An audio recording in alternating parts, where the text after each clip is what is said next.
Hello students, welcome to my channel. आज हम class 4th social science का chapter 4 discuss करेंगे, जो आपकी बुक आवर कंट्री इंडिया में से है।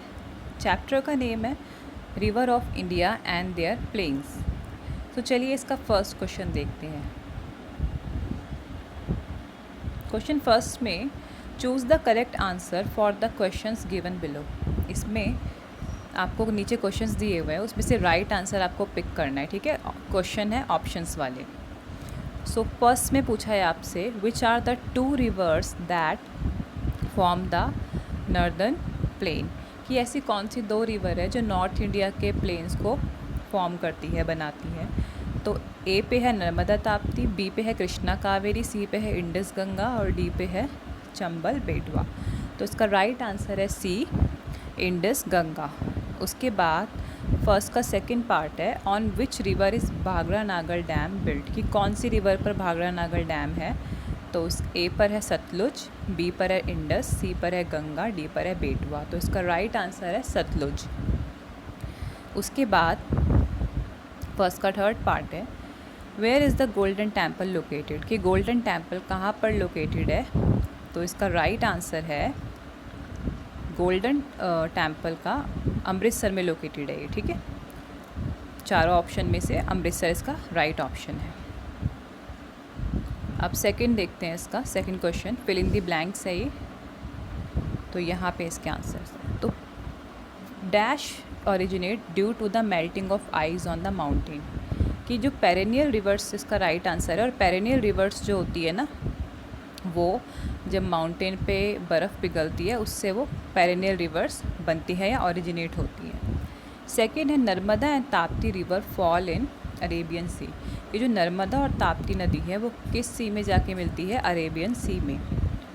थर्ड में है Allahabad is located on the bank of river Ganga, कि जो इलाहाबाद शहर है वो कौन सी नदी के पास बसा हुआ है, गंगा नदी के पास।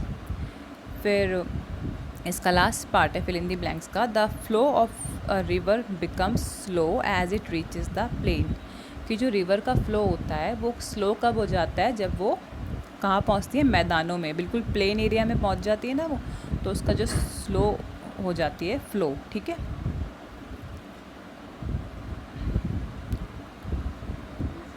क्वेश्चन थर्ड है, आंसर द फॉलोइंग क्वेश्चंस। ठीक है, इसके भी काफ़ी सारे पार्ट्स हैं, आपको बारी बारी से इसका आंसर करना है ब्रीफली। ठीक है, छोटा लिखना है, शॉर्ट आंसर लिखना है आपको। What is meant by Himalaya, Himalaya से आपका क्या मतलब है। ठीक है, हिमालय शब्द का क्या मतलब है। तो इसका आंसर है Himalaya means home of snow और आइस। हिमालय का मतलब है बर्फ़ का घर। ठीक है, हिम मतलब होता है बर्फ़ और आलया मतलब होता है घर। ठीक है, ये आलिया भट्ट वाला आलिया नहीं है, दूसरा आलिया है, जैसे कि पुस्तकालय, ठीक है, भोजनालय, ये वाला आलिया है। ठीक है, वट इज़ अ प्लेन, तो प्लेन क्या होता है, the big flat level pieces of land are called plain, कि जो फ्लैट होते हैं ना, बिल्कुल ज़मीन बिल्कुल फ्लैट होती है, प्लेन होती है, उन्हें ही हम क्या कहते हैं, प्लेन्स कहते हैं। देखिए कितना ईजी है, प्लेन मतलब कि बिल्कुल फ्लैट, प्लेन, उन्हें ही क्या कहते हैं हम, प्लेन्स, और हिंदी में मैदान।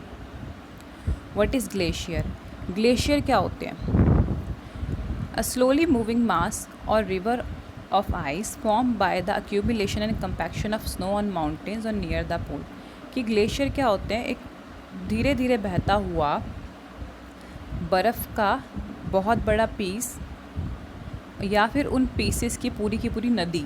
ठीक है, उन्हें क्या बोलते हैं, ग्लेशियर्स।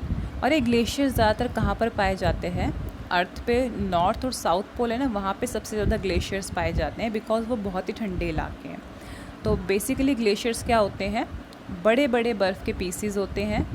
ठीक है, ये नदियों में और इन्हीं के पास नदियाँ होती है, बर्फ़ की नदियाँ होती है, वो उन्हीं में ही बहते रहते हैं धीरे धीरे। ठीक है, और ज़्यादातर ये कहाँ पाए जाते हैं, नॉर्थ पोल, साउथ पोल, या फिर माउंटेन रीजन्स होते हैं ना, जैसे कि हिमालय है, वहाँ पर आपको ग्लेशियर देखने को मिल जाएंगे। जैसे कि ग्रीनलैंड है, वहाँ पर आपको ग्लेशियर देखने को मिल जाएंगे, अंटार्कटिका में मिल जाएंगी। तो ये एक ऐसी रिवर होती है जो बर्फ़ से ही बनी होती है, बड़े बड़े बर्फ़ के आइसबर्ग्स बहते हैं इसमें।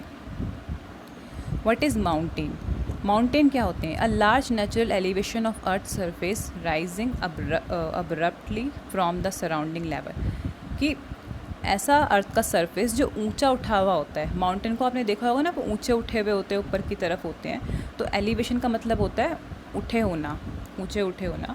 तो अर्थ का वो टुकड़ा या वो सरफेस जो ऊंचा उठा हुआ होता है उसे माउंटेन कहते हैं।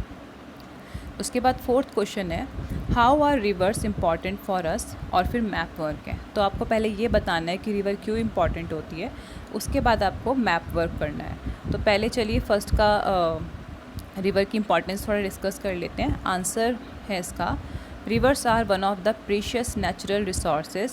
Reverse provide drinking water to all beings. Rivers provide water for farming and they make land fertile. कि जो रिवर्स होती है ना, वो बहुत ही ज़्यादा प्रीशियस नेचुरल रिसोर्स होती है। वो हमें ड्रिंकिंग वाटर प्रोवाइड करती है, पीने का पानी हमें रिवर से मिलता है, फार्मिंग के लिए पानी हमें रिवर से मिलता है, और रिवर की वजह से हमारी ज़मीन फर्टाइल रहती है, उपजाऊ रहती है। तो इसलिए रिवर बहुत इंपॉर्टेंट है हमारे लिए। अब मैप वर्क देख लेते हैं। Mark these rivers on the map of India. ये जितनी भी रिवर है, गंगा, कृष्णा, यमुना, कावेरी, गोदावरी, महानदी, आपको इंडिया के मैप में इसे मार्क करना है। मैंने कर रखा है, आप इसमें से देख के मार्क कर लीजिएगा। ये पूरा मैप है। सबसे पहले यमुना, फिर गंगा, फिर महानदी, फिर गोदावरी, कृष्णा एंड लास्ट में कावेरी। तो ये पूरा रिवर्स का मैप है और मैंने इसमें मार्क कर लिया है। तो स्टूडेंट्स, इसी के साथ आपके क्वेश्चन आंसर्स फिनिश होते हैं। आई होप आपको समझ में आए होंगे, एंड मैं आपसे मिलती हूँ नेक्स्ट वीडियो में। जब तक के लिए बाय बाय।